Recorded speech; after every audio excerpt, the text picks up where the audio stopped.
ये जो लफ्ज़ जिहाद चल रहा है, इसका एक बड़ा कारण ये है मदरसों में इनकी ट्रेनिंग चल रही है। लफ्ज़ जिहाद का एक बहुत बड़ा कारण ये है FCRA की फंडिंग आ रही है। लफ्ज़ जिहाद इसलिए भी चल रहा है क्योंकि 90% लफ्ज़ जिहाद के केस रिपोर्ट ही नहीं होते। मुश्किल से 10% लफ्ज़ जिहाद के केस रिपोर्ट होते हैं, और उसमें भी माता पिता के पांव पकड़ने पड़ते हैं समाज को और पुलिस वालों को, तब लोग लिखवाते हैं। मैं भोपाल गया था, मेरा कार्यक्रम था पिछले, उसमें वहां एक मछली पकड़ा गया, सुना है आपने? मछली, हाँ, 55 लड़कियों के साथ उसने धोखा किया, 55, और एक भी लड़की FIR कराने के लिए तैयार नहीं। वहां के पुलिस के बड़े अधिकारी बता रहे, बोले अश्विनी जी क्या करूं, कोई तैयारी नहीं है। हमने कहा क्यों नहीं तैयार है? वो कह रहे हैं जी 20 साल मुकदमा चलेगा, 20 साल हमारी बेटी को आना जाना पड़ेगा, हमें आना जाना पड़ेगा, तारीख पे तारीख रहेगी, district court, high court, supreme court तक मैटर जाएगा, तो फिर हम शादी विवाह कब करेंगे? भारत की वर्तमान व्यवस्था के कारण लफ्ज़ जिहाद फैल रहा है। वर्तमान जो कानून है, वर्तमान न्यायिक व्यवस्था, उसके कारण लफ्ज़ जिहाद हो रहा है। शिकायत ही नहीं हो पा रही है, और शिकायत हो भी रही है तो लफ्ज़ जिहाद खुलेआम तो होता नहीं है ना, कोई प्रूफ तो होता नहीं। ज़्यादा से ज़्यादा व्हाट्सएप की चैटिंग होती है, ज़्यादा से ज़्यादा आपके पास कोई ऑडियो क्लिप होती है, कोई गवाह तो होता नहीं। और कानून क्या कहता है? गवाह चाहिए। वो बेचारा, वो बेटी कहाँ से गवाह ढूंढ के लाएगी? वो माता पिता कहाँ से गवाह ढूंढ के लाएंगे? कहाँ से वो 30 साल मुकदमा लड़ेंगे किसी को सजा दिलाने में? तो हार के वो बैठ जाते हैं। इसलिए मैं कह रहा हूँ, इस लफ्ज़ जिहाद को ठीक करना है तो सबसे पहले भारत में नार्को पॉलीग्राफ ब्रेन मैपिंग कानून बनाना चाहिए। लफ्ज़ जिहाद को रोकना है तो झूठी गवाही को गंभीर अपराध घोषित करना पड़ेगा, क्योंकि जो पीड़िता है वो गवाह नहीं ला पाती, और जो जिहादी है वो 20-20 हजार रुपए में 100 गवाह ले आके खड़ा कर देता है। अधिवक्ता बंधु को पता है सबको, 20-25 हजार रुपए में आराम से गवाह मिल जाते हैं। ज्यादा है तो 50 हजार रुपए, 50 हजार रुपए में गवाह लोग गवाही देने के लिए तैयार हो जाते हैं। वो पैसे वाला है, वो 50 गवाह ला के खड़ा कर देगा। वो गरीब है, इज्जत उसकी वैसे ही तार तार हो रही है, वो गवाह कहां से ला के खड़ा करेगी? इसलिए अगर लफ्ज़ जिहाद रोकना है तो हमें सबसे पहले झूठ को गंभीर अपराध घोषित करना पड़ेगा, और झूठ पकड़ने के लिए नार्को पॉलीग्राफ ब्रेन मैपिंग कानून बनाना पड़ेगा। यह लफ्ज़ जिहाद हमारी राष्ट्र की सुरक्षा के लिए खतरा है। जो राष्ट्र की सुरक्षा के लिए खतरा है, उससे निपटने के लिए हमारे पास कानून है, NSA, नेशनल सिक्योरिटी एक्ट। लेकिन पुलिस लगा नहीं सकती, क्यों? क्योंकि राष्ट्र की सुरक्षा के लिए क्या क्या खतरा है हमने इस कानून में कहीं लिखा ही नहीं है। लिखा नहीं है तो मान लो पुलिस लगा भी दे तो जज साहब बोलेंगे, फटकारेंगे पुलिस को, तूने NSA कैसे लगा दिया? कहीं लिखा ही नहीं इसमें कि लफ्ज़ जिहाद हमारी राष्ट्र की सुरक्षा के लिए खतरा है। लफ्ज़ जिहाद हमारी देश की एकता अखंडता के लिए खतरा है। जो देश की एकता अखंडता के लिए खतरा, उससे निपटने के लिए कानून है, UAPA है, लेकिन इसमें कहीं लिखा ही नहीं है कि लफ्ज़ जिहाद हमारी एकता अखंडता के लिए खतरा है। और जब खतरा लिखा नहीं है तो पुलिस लगाएगी नहीं, लगाएगी भी जज साहब फटकारेंगे, और जब न पुलिस लगाएगी न सजा होगी तो लफ्ज़ जिहाद रुकेगा क्या? जोर से बताइए जरा। नहीं। लफ्ज़ जिहाद के लिए बाहर से फंडिंग आ रही है। ये 2010 में कानून बना था FCRA, इसको हमने कोर्ट में चैलेंज किया हुआ है, और मैंने आंकड़े देके बताए कि भारत में हर साल लगभग 50,000 करोड़ की फंडिंग आ रही है विदेशों से।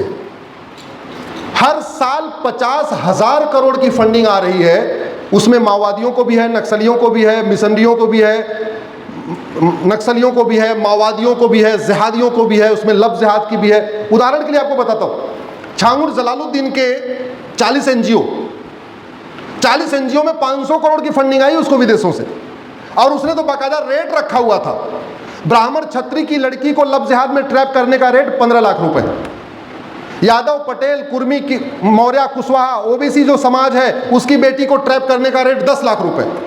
दलित आदिवासी परिवार की बेटी को ट्रैप करने का रेट 5 लाख रुपए। अपने आप में धंधा है। एक आदमी कितना कमा लेगा? ड्राइवर की नौकरी करेगा 20-25 हजार रुपये कमाएगा, टीचर बन जाएगा 40-50 हजार रुपये महीने कमाएगा, कुछ और काम करेगा 50-60 हजार रुपये कमा लेगा। और यहाँ साल भर घूमा, स्कूल कॉलेज का चक्कर लगाया, और एक ब्राह्मण की लड़की अगर उसने ट्रैप कर लिया तो 15 लाख हो गए। 15 लाख रुपए एक का मतलब साल भर में अगर एक को भी उसने ट्रैप कर लिया तो 1.25 लाख रुपए महीना का कमाई हो गई उसकी। और ये कानून कब बनाया, किसने बनाया? 2010 में कांग्रेस ने बनाया था। मैं कई बार कहता हूं तो लोगों को बुरा लगता है कि मैं तो कांग्रेस BJP कर रहा हूं। अरे भैया, भारत को बर्बाद करने के लिए अंग्रेजों ने तो लगभग 200 कानून बनाए थे, लेकिन भारत को बर्बाद करने के लिए कांग्रेस ने भी लगभग 50 कानून बनाए।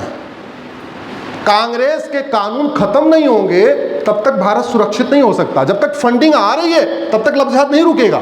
लफ्ज़ जिहाद रोकना है, फंडिंग रोकनी पड़ेगी।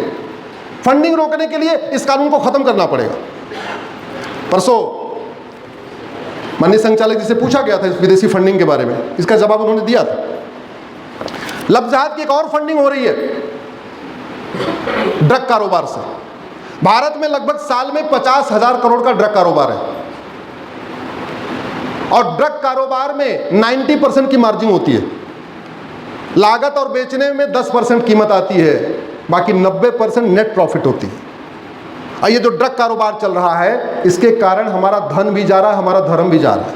हमारी युवा पीढ़ी नशे में जा रही है, और इस ड्रग से जो पैसा आ रहा है लगभग उसका 50% वापस फिर लफ्ज़ जिहाद और धर्मांतरण के ऊपर खर्च हो रहा है। तो वास्तव में अगर हमें लफ्ज़ जिहाद रोकना है तो सबसे पहले आपको ड्रग स्मगलिंग को जघन्य अपराध घोषित करना पड़ेगा। आज तक किसी ड्रग स्मगलर को भारत में फांसी हुई क्या? जोर से बताइए जरा। आज तक किसी ड्रग स्मगलर की सिटीजनशिप खत्म हुई क्या? आज तक किसी ड्रग स्मगलर की नागरिकता खत्म हुई क्या? आप लोग गूगल कर लेना, सिंगापुर 1 किलो गांजा फांसी। एक व्यक्ति सिंगापुर में 1 किलो गांजा लेके गया था, सीधे उठा के फांसी दे दिया। और यहाँ 9-9 कुंटल गांजा पकड़ा जाता है, 10-10 कुंटल गांजा पकड़ा जाता है और जमानत मिल जाती है। क्यों? क्योंकि हमारा कानून घटिया है, हमारी न्यायिक व्यवस्था सड़ी हुई है। लफ्ज़ जिहाद धर्मांतरण की फंडिंग हवाला के जरिए आ रही है। हवाला इसलिए चल रहा है क्योंकि हमारा कानून घटिया है। एक बात ध्यान रखना आप, भारत की कोई भी समस्या लाइलाज नहीं है। भारत की कोई भी समस्या विश्वव्यापी नहीं है। और उसके मैं आगे कहता हूं, मानव निर्मित कोई समस्या लाइलाज होती ही नहीं है। दैवी समस्याएं हैं जो लाइलाज हैं, जिसका हमारे पास इलाज नहीं है। हम धूप नहीं रोक सकते, हम बारिश नहीं रोक सकते, हम भूकंप नहीं रोक सकते, हम सुनामी नहीं रोक सकते। बाकी इंसान के द्वारा शुरू की गई सभी समस्याओं का समाधान इंसान कर सकता है। यह मैं इसलिए कह रहा हूं क्योंकि मैं वकालत करने के पहले इंजीनियर था, और ये फर्म बिलीफ है, जापानियों के साथ काम करके हमने एक ही बात सीखा कि मानव निर्मित कोई समस्या लाइलाज नहीं होती, और मानव निर्मित समस्या का समाधान मानव को ही करना पड़ता, ऊपर वाला आके करता नहीं है। औरंगजेब मंदिर तोड़ रहा था, मथुरा का, काशी का, भगवान आके लड़े क्या? जोर से बताइए जरा। राम मंदिर टूट रहा था, भगवान श्री राम लड़े क्या? नहीं। भोजशाला टूटा, भद्रकाली टूटा, अटाला टूटा, कोई ऊपर से आके लड़ा क्या? नहीं। वो नीचे वाले से नीचे वाले को लड़ना पड़ेगा, ऊपर वाले नहीं आके लड़ेंगे। ये हमें समझना पड़ेगा। तो अगर हमें लफ्ज़ जिहाद धर्मांतरण रोकना है तो हमें ड्रग कारोबार खत्म करना पड़ेगा। एक बात इसको आप ऐसे समझिए, यहाँ कोई डॉक्टर है क्या? अच्छा, डॉक्टर है। कई ऐसी बीमारियां होती हैं जो आपको दर्द कहीं होता है और उसका रूट काज कहीं और होता है। जैसे कई बार आपको हेडेक हो रहा होगा, लेकिन यहाँ कोई दिक्कत नहीं होगी, दिक्कत आपके पेट में होगी, यहाँ गैस बन रही होगी, यहाँ हेडेक हो रहा होगा। आपको दिख रहा है सर दर्द हो रहा है, सर की कोई दिक्कत ही नहीं है, दिक्कत कहाँ की है? पेट की। और आधी बीमारियों का मूल कारण है पेट की गंदगी। पेट साफ हो जाए, आधी बीमारी खत्म। ऐसे ही भारत में भ्रष्टाचार खत्म हो जाए, आधी बीमारी खत्म। लफ्ज़ जिहाद की फंडिंग ब्लैक मनी से होती है। ब्लैक मनी क्यों चल रही है भारत में? कानून घटिया है। लफ्ज़ जिहाद की फंडिंग बेनामी लेन देन से होती है। क्यों चल रही है? कानून घटिया है। लफ्ज़ जिहाद की फंडिंग, लफ्ज़ जिहाद का केस कमज़ोर हो जाता है। पीड़िता के पास इतना पैसा नहीं होता कि वो थानेदार को दे सके, और दूसरी तरफ वाला थानेदार को 5-7 लाख 10 लाख रुपए देता है, और जांच जैसी करनी चाहिए थानेदार वैसी जांच नहीं करता। कड़वी सच्चाई बता रहा हूँ, अनुभव के साथ बता रहा हूँ, इसमें कुछ थ्योरेटिकल नहीं है, सब प्रैक्टिकल बता रहा हूँ। अच्छा, उसमें थानेदार को करना क्या है? पुलिस पैसा कैसे कमाती है? कोई पुलिस वाले हैं क्या इधर? एक तो हमारे पीएसओ खड़ा है। पुलिस में मेहनत करने पे पैसा नहीं मिलता, काम न करने पे पैसा मिलता है। ईमानदारी से जांच करने पे पैसा नहीं मिलता, लापरवाही के साथ जांच करने पे पैसा मिलता है। ठीक है, उसने दे दिया, 5 लाख 10 लाख रुपए पकड़ाया, जांच को उल्टा सीधा घुमा दिया, बाद में उसने बड़ा वकील कर लिया और उसके बाद उन्होंने ऐसा गवाहों के बयान के दौरान उसको ऐसा क्रॉस एग्जामिनेशन किया, वो टूट पड़ा वहीं पे, खत्म। और वैसे भी जिसने जांच किया था उसका ट्रांसफर होकर कहीं और चला गया, बाद में कोई और पुलिस वाले उसको फॉलो कर रहे हैं।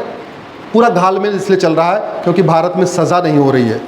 आज तक इतनी घटनाएं आ चुकी, और छोटी मोटी नहीं। बिहार, वो झारखंड में एक नेशनल शूटर थी, वो लफ्ज़ हाथ में उसको ट्रैप कर लिया था, नेशनल शूटर थी। आज मुझे पता चला आपके यहाँ भी एक, वो क्या नाम है, इंसानियत, हाँ, अभी इंसानियत, हाँ। ऐसे गद्दारों को फांसी होनी चाहिए कि नहीं? ऐसे गद्दारों की 100% प्रॉपर्टी जब्त होनी चाहिए कि नहीं? ऐसे गद्दारों की नागरिकता खत्म होनी चाहिए कि नहीं? होनी चाहिए। लेकिन हमारे पास ऐसा कोई कानून नहीं है जो तीनों काम कर सके। मैं कह रहा हूं अगर वो जमानत पे गया भी है वो छूट जाएगा, आप उसको 4-6 महीने ज़्यादा जेल में रख ही नहीं सकते। ऐसा कोई कानून ही नहीं है हमारे पास, ऐसी कोई धारा लगाई भी नहीं होगी उसके ऊपर, एनएसए लगा नहीं होगा, यूएपीए लगा नहीं होगा, ऑर्गेनाइज क्राइम लगा नहीं होगा। अच्छा, सबसे खास बात ये, उसमें थोड़ी अज्ञानता की भी कमी है। ये मेरे हाथ में नई वाली भारतीय न्याय संहिता है, इसका सेक्शन 111 है ऑर्गेनाइज क्राइम। डकैती को ऑर्गेनाइज क्राइम माना गया है, लेकिन लफ्ज़ जिहाद को ऑर्गेनाइज क्राइम नहीं माना गया। लफ्ज़ जिहाद ऑर्गेनाइज क्राइम है कि नहीं, जोर से बताइए जरा। और 111 है, लेकिन ड्राफ्ट करने वालों को समझ में नहीं आया। एसी के कमरे में बैठे बैठे ड्राफ्ट कर दिया, नई बोतल पुरानी शराब, वही काम करके छोड़ दिया। सेक्शन 148 वेजिंग वॉर लिखा हुआ है इसमें, और ये लफ्ज़ जिहाद हमारे लिए वेजिंग वॉर है। भाई पहले यही तो काम कर रहे थे। अकबर ने 5000 बहन बेटियों को अपने हरम में रखा था, तलवार के दम पे रखा था। आपका इंसानियत 12 बहन बेटियों को ट्रैप कर गया, वो किसी और तरीके से ट्रैप कर गया। उस अकबर की सोच में इस आपके अभी इंसानियत क्या नाम है इसका, इसकी सोच में कोई अंतर है क्या? नहीं है। और वेजिंग वॉर की धारा है, हमारे अधिवक्ता बंधु जानते हैं, भारत में वेजिंग वॉर की धारा बस सफेद हाथी का दांत बन के रखी हुई है, यूज ही नहीं होती है। हमारे पास सेक्शन 152 लिखा हुआ है इसमें कि जो हमारी संप्रभुता के लिए खतरा हो, हमारी एकता के लिए खतरा हो, अखंडता के लिए खतरा हो, उसमें 152 लगेगा। लगाते ही नहीं, इसलिए नहीं लगाते, हमने उसमें क्लियरली लिखा नहीं कि ये कन्वर्जन और लफ्ज़ जिहाद हमारी एकता के लिए खतरा है, संप्रभुता के लिए खतरा है, या ऑर्गेनाइज क्राइम है। तो पुलिस वाले डर के मारे अपनी नौकरी बचाने के चक्कर में जज की झाड़ खाने से बचने के लिए वो धाराएं लगाते ही नहीं। और एक मैं आपको बताऊं, थोड़ा मेहनत करने से प्रयास क्या होता है, फल क्या होता है। यहाँ पे एक धर्मांतरण का केस हुआ गाजियाबाद में। एक जैन साहब का परिवार था, एक इकलौता लड़का था, उसको ट्रैप कर लिया क्योंकि 500 करोड़ की प्रॉपर्टी थी, उनको लगा कन्वर्ट कर देंगे 500 करोड़ मिल जाएगा। उसके बाद एफआईआर हुआ। अब एफआईआर में क्या करें, बस वही धारा लगा दिया जो धर्मांतरण वाली धारा थी। मैंने वहाँ पे पुलिस कमिश्नर थे, उनसे आग्रह किया, व्यक्तिगत रूप से उनसे मिले। हमने कहा काम करो, आप इस पर एनएसए लगा दो। बोले कैसे लगा दूँ, एनएसए में कहीं लिखा ही नहीं है। अरे हमने कहा एनएसए का मतलब नेशनल सिक्योरिटी एक्ट है ना, नेशनल सिक्योरिटी के लिए जो खतरा है वो एनएसए है, और धर्मांतरण नेशनल सिक्योरिटी के लिए खतरा है। उन्होंने लगाया, और जब किसी क्राइम में पहली बार एनएसए लगता है तो हाई कोर्ट जाता है कंफर्म होने के लिए, और वो मामला इलाहाबाद हाई कोर्ट गया, और वहां से कंफर्म होकर आ गया कि धर्मांतरण राष्ट्र की सुरक्षा के लिए खतरा है, इसलिए एनएसए लगाना जायज है। आप भी कोशिश करिए, ये जो इंसानियत बैठा हुआ है, इंसानियत जो राक्षस, इसके ऊपर एनएसए लगवाइए, यूएपीए लगवाइए, वेजिंग वॉर लगाइए, देशद्रोह लगवाइए, गैंगरेस रेट लगवाइए, इसकी प्रॉपर्टी जब्त करवाइए, इसकी नागरिकता खत्म करने के लिए लिखना शुरू करिए। भगवान श्री राम ने कहा था भय बिन होय न प्रीत, भगवान कृष्ण ने कहा था सठे साठ्यम समाचरित। याद रखिए, भारत की जो समस्या है वो न लाइलाज है, न विश्वव्यापी है, लेकिन ठीक तभी होगी जब कठोर भय मिलेगा। एक बात और, हमारे पूर्वज कहते थे न रहेगा बांस, कहते थे ना। लफ्ज़ जिहाद की फंडिंग कैश में होती है या ऑनलाइन होती है, जोर से बताइए जरा। ज़्यादातर कैश में होती है।